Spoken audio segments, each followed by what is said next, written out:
In our rapidly modernizing India, we have embraced the digital age with open arms. We celebrate the arrival of new smartphones, faster laptops, sleeker televisions. They connect us to the world and simplify our lives. Yet every new gadget means an older one gets cast aside, building a silent, growing mountain of e-waste. Not kitchen or garden waste, this is different. Kitchens, gardens, it's a complex mix of plastic, glass, precious metals bound with toxic chemicals. The environmental impact of our discarded electronics is a slow-motion catastrophe contaminating the fundamental building blocks of our ecosystem. When e-waste is dumped in open landfills, the toxic chemicals begin their silent, destructive work. Lead from old cathode ray tube monitors, mercury from fluorescent lamps gradually leach from the decaying devices. Rainwater washes over these dumps, carrying the toxins deep into the soil. This process, known as leaching, contaminates the land, rendering it infertile and unsafe for agriculture. The air we breathe, especially in urban and semi-urban sprawls, where e-waste processing is concentrated, is also under direct assault. Informal recycling often involves burning plastic casings, burning PVC-coated cables to reach copper wires. This crude method releases a thick, acrid smoke laden with dioxins, laden with furans.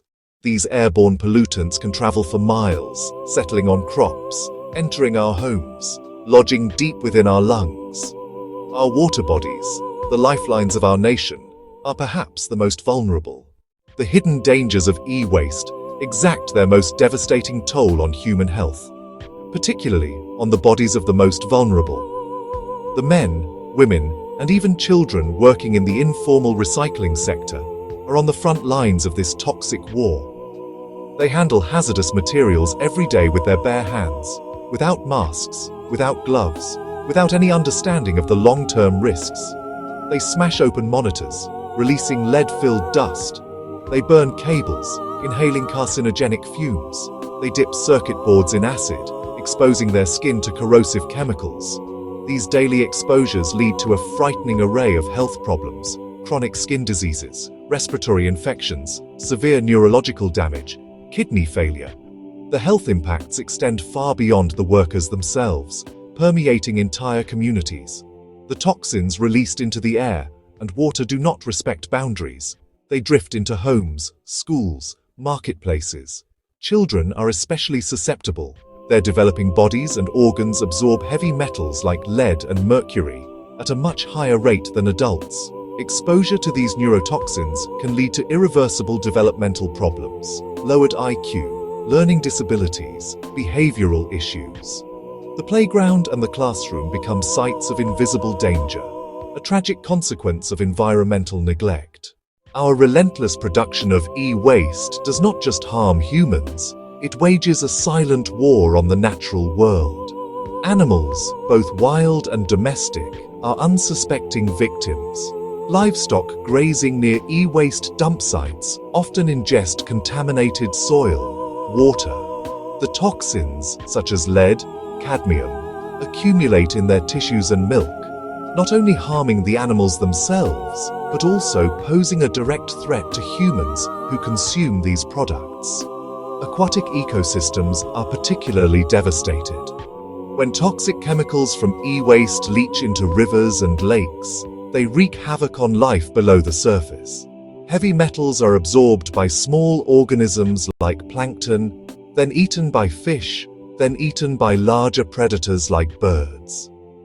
This process, known as biomagnification, means that toxin concentrations become higher at each level of the food chain. The result is catastrophic. Fish die-offs become common. Reproductive rates plummet. Species begin to disappear. The vibrant life that once filled our rivers is replaced by a sterile, chemical-laden soup. Soil acidification from informal recycling and heavy metal contamination make it difficult for native plants to grow. The intricate web of microorganisms that maintain soil fertility is destroyed. This loss of vegetation leads to increased soil erosion.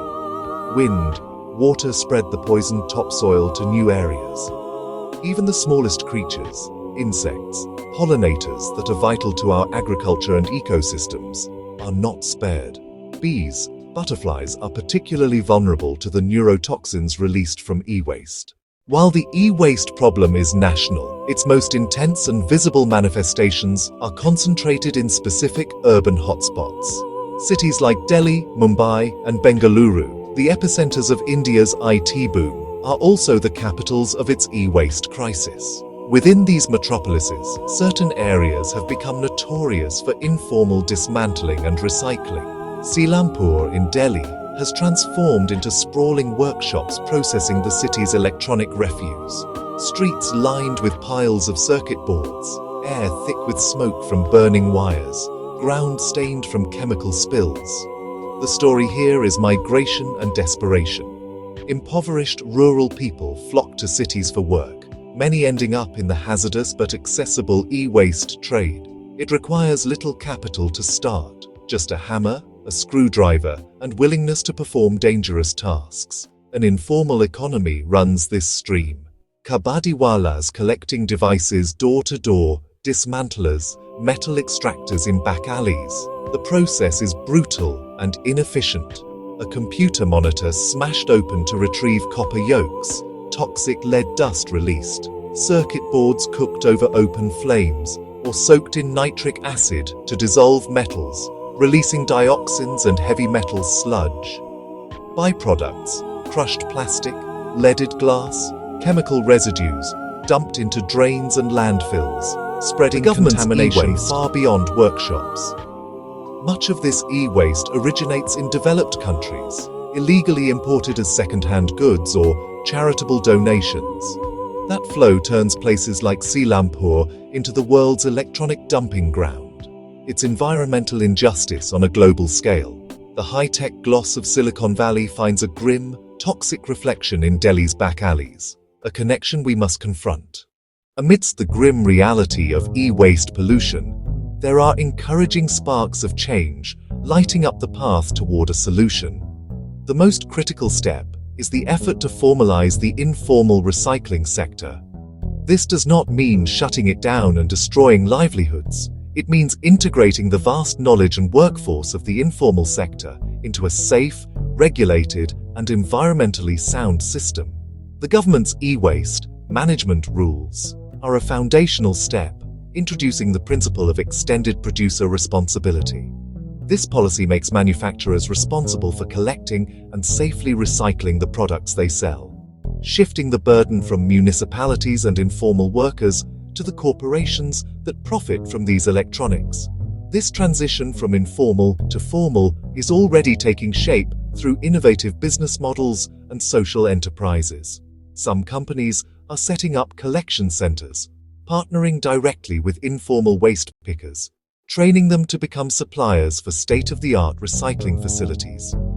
By offering fair, stable prices for collected e-waste and providing safety equipment, these initiatives create a bridge between the two sectors.